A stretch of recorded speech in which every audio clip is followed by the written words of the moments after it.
Hello friends, and welcome to today's course, Digital Photo Tips to Best Showcase the Seller's Home.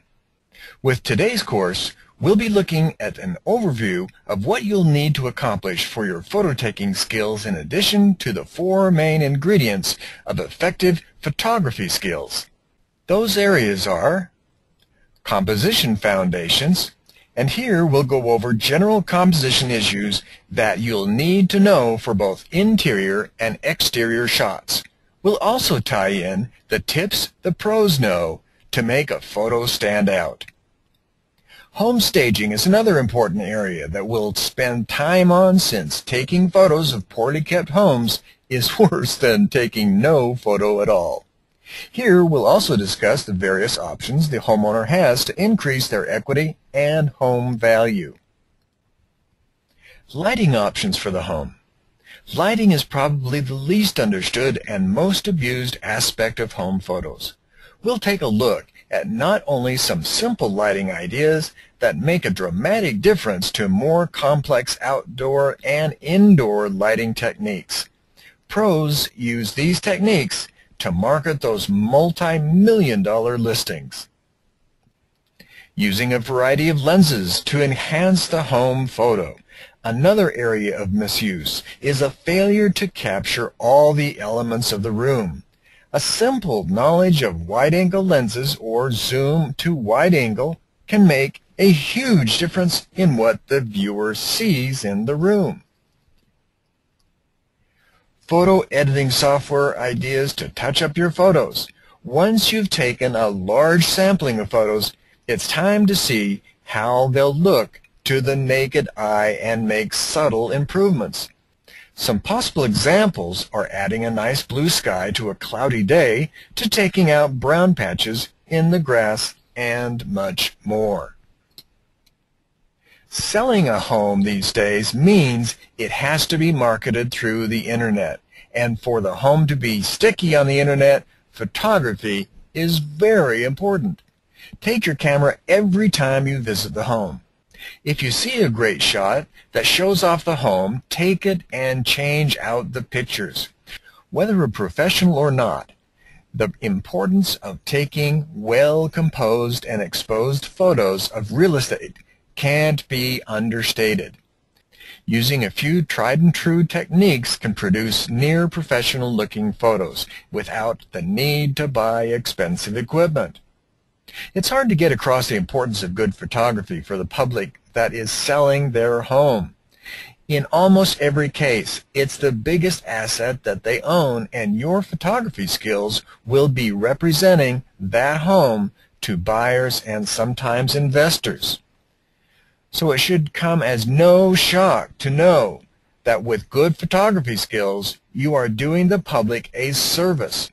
With bad photography skills, you are misrepresenting their home, or at worst, stealing their most valuable equity. This course is not meant to make you a skilled photography expert by any means. However, with a few simple tips here and there, most agents can learn how to take even the most average home and make it into a stunning and comfortable home in which to bring up a family. And herein lies one of the crucial cores of representing the public. Remember the family. Whether you're selling to a bachelor, divorcee, widow, or never been married, nearly everyone was raised in some kind of family environment, and that means a home.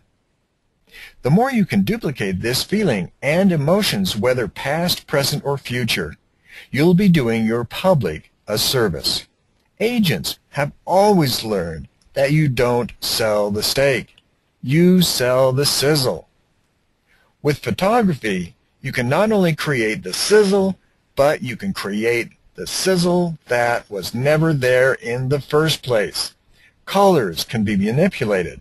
Angles can create cathedral ceilings. Seasonality can create warmth, and just the time of day can create several different emotional reactions. Learning how to use even the simplest of cameras will benefit you greatly.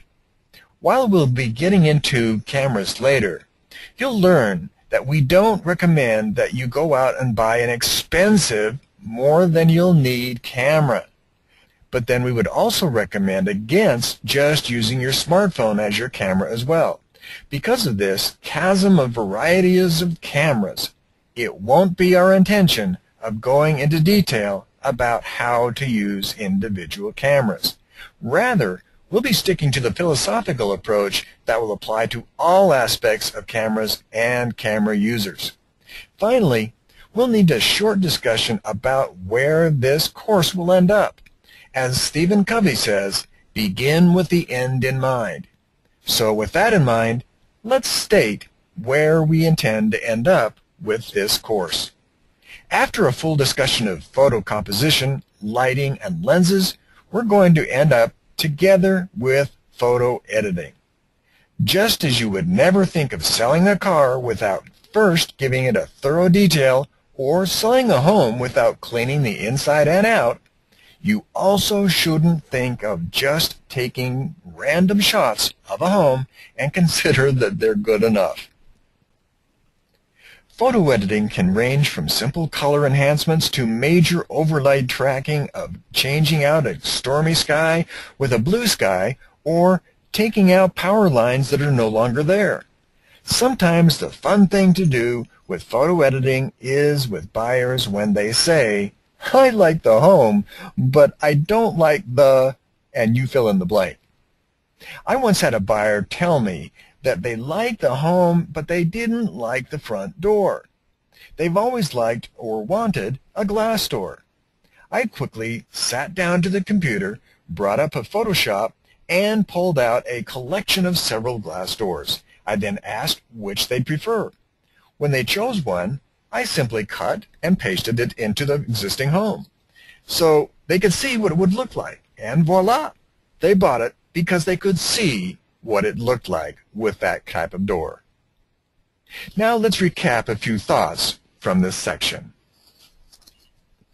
A good photographic shot of the seller's home taken with the proper lighting and angle can increase the value of the home. A bad photographic shot of the seller's home taken with poor lighting and hostile effects can decrease the value of the home.